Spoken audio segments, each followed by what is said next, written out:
for joining us for Kids on a Couch this week. We're so excited to see you here, and we cannot wait to get started. We have so many fun things planned for you, and it is a very special week because Mother's Day is this Sunday. So we are going to do an activity where you can give to the people that you love and that are important in your life. And I am just so excited for that, and so is the rest of our team. So, without further ado, let's get started with Kids on a Couch. See you later!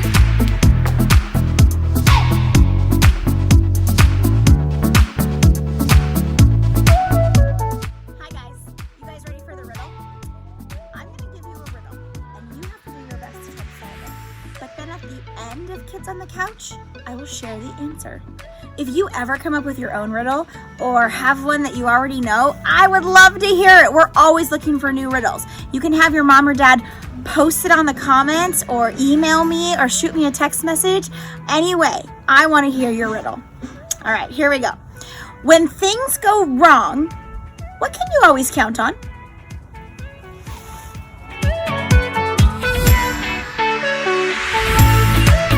Hi everybody!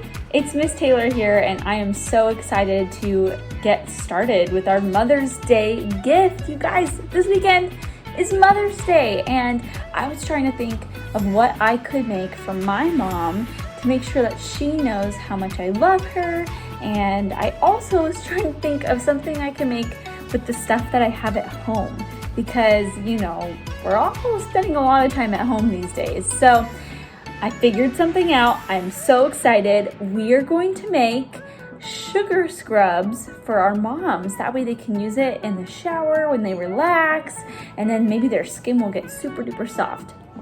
Now, I did want to say, maybe you don't have a mom to give a gift to.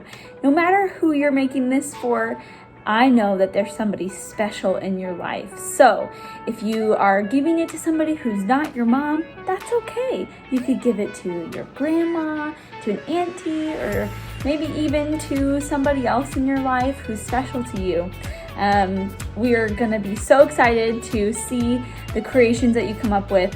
Let's get started by figuring out what supplies that we need. Here are the supplies you're going to need to make your sugar scrub. You're going to need some sugar. It needs to be granulated sugar, so like, you know, regular kind of sugar. Next up, you're gonna need some coconut oil. I think you can also use olive oil if that's all you have in your house. But you only need a little bit of this, so see if you have some coconut oil or some olive oil around your house. The last ingredient you're going to need is some kind of flavoring. Maybe your family has some essential oils. I've got lots of different flavors. I'm gonna use lavender in mine, but you can also flavor it with vanilla from your pantry, or you could flavor it with cinnamon from your pantry, and some honey. There's a lot of different ways you can flavor it. And you know, I'm saying flavor, but you're not actually supposed to eat this. It's actually supposed to be a scrub that you use on your skin. So maybe a better word would be like a scent. You're picking the scent for how it smells. But those are all the ingredients you're gonna need. Some supplies you'll need are, I'm gonna use a 1/3 cup measurement and a spatula today. I'm also gonna need a spoon to get my coconut oil out, and I'm going to need a bowl to mix everything up in, and I'm probably going to use this spoon to mix it all up with. All right, let's get started. You're going to need 2/3 cup of sugar. So you're going to do 2 of these of sugar put into your mixing bowl. 1, 2. Remember, if you make a mess, we always clean up our mess. Next thing you're gonna put in is the coconut oil, and you're gonna do 1/3 cup of coconut oil. You wanna make sure your coconut oil isn't melted, but also that it's not too cold. So if it was in the refrigerator, you'll probably wanna let it sit out on the counter for a little while so that it's not too cold. So you wanna be able to scoop it right out. I'll put it in, make sure it's the right amount of coconut oil. Coconut oil is really slimy. And now we put the coconut oil in with the sugar, and I'm gonna use my spatula to get it out. Gotta make sure you get all of it.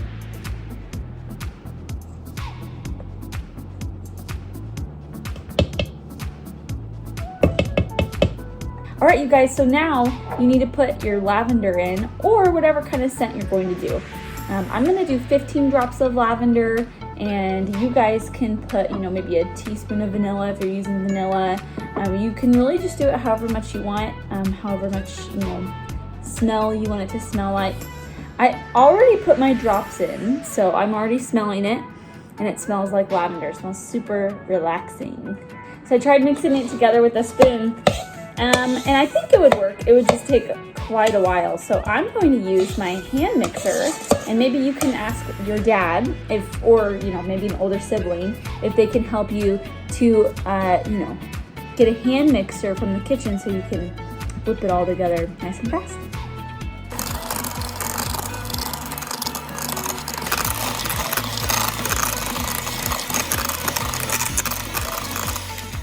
One last part of this project is you're gonna need a place to put your awesome sugar scrub so that you're ready to give it to your mom or your special loved one on a Sunday.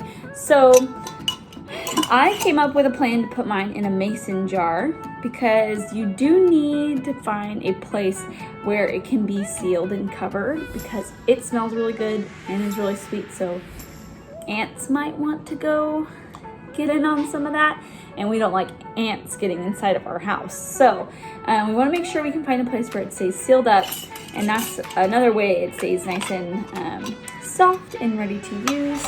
So a mason jar would work. You can also use like a Tupperware, something that you can find around your house to store it in. All right, I am gonna put my sugar scrub that smells so good into the mason jar so it's ready to give to my mom on Sunday.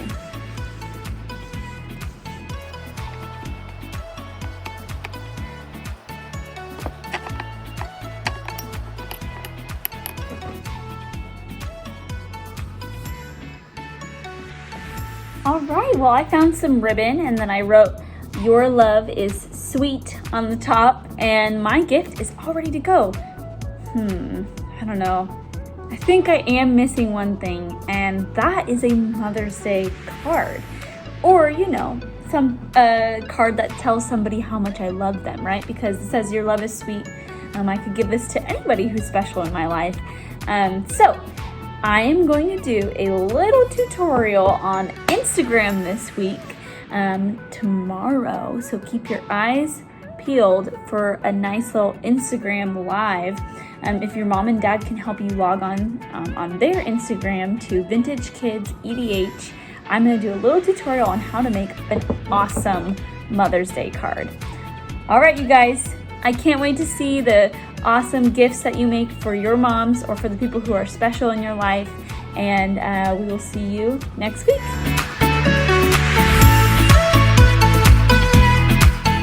Hi you guys, my name is Miss Becca, and today I have a story to tell you. So today we're in John chapter 21 verses 1 through 19, and you can open your Bibles and follow along if you want to. So what's taking place is, in the last weeks, we found out that Jesus was resurrected from the dead, and then he appeared to a few of the disciples. So in today's story, a few of the disciples decide to go fishing, and they had done this before they met Jesus as a living. They were fishermen, and they would sell those fish to make money. So the disciples decide to go fishing at night, and in Bible times they would fish at night because it was easier to catch fish, and they would fish till morning, and they would sell these fresh fish at the morning markets. So the disciples are on the Sea of Galilee fishing, and you know what? They couldn't catch anything. They had fished for hours and hours and not a single fish.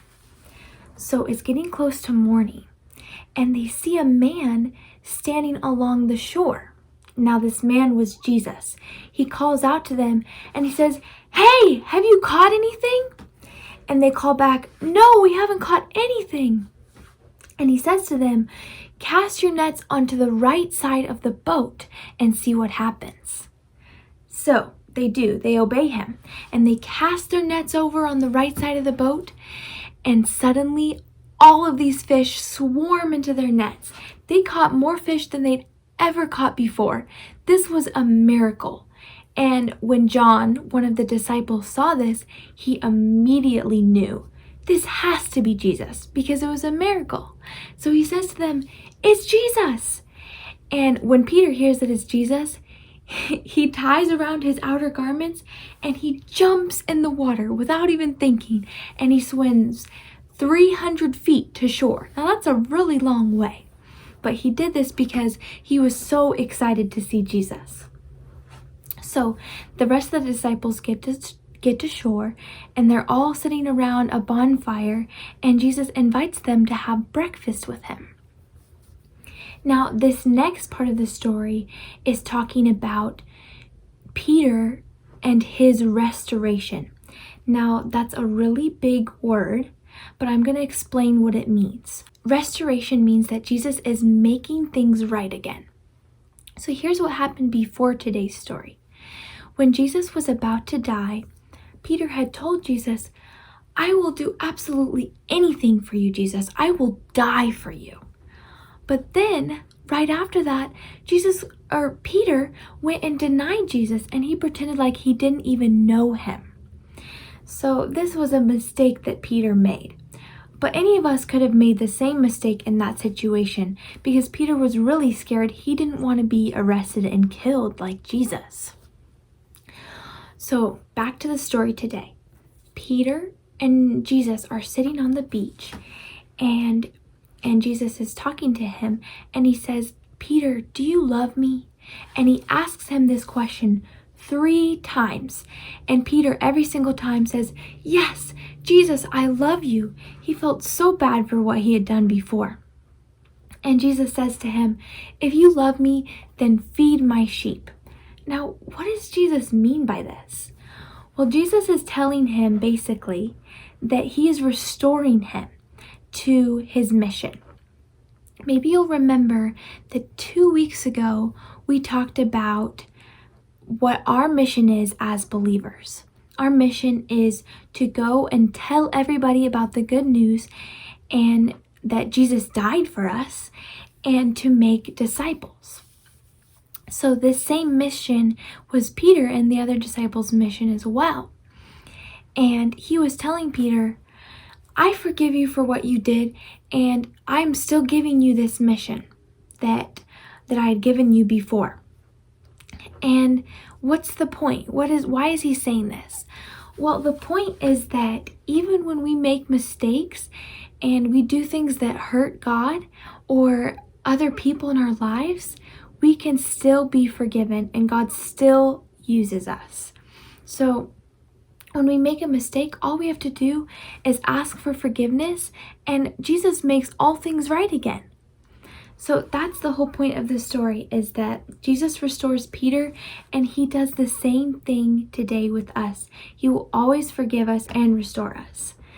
So that's today's message, and we still have some other things for you guys today. So I will see you next week.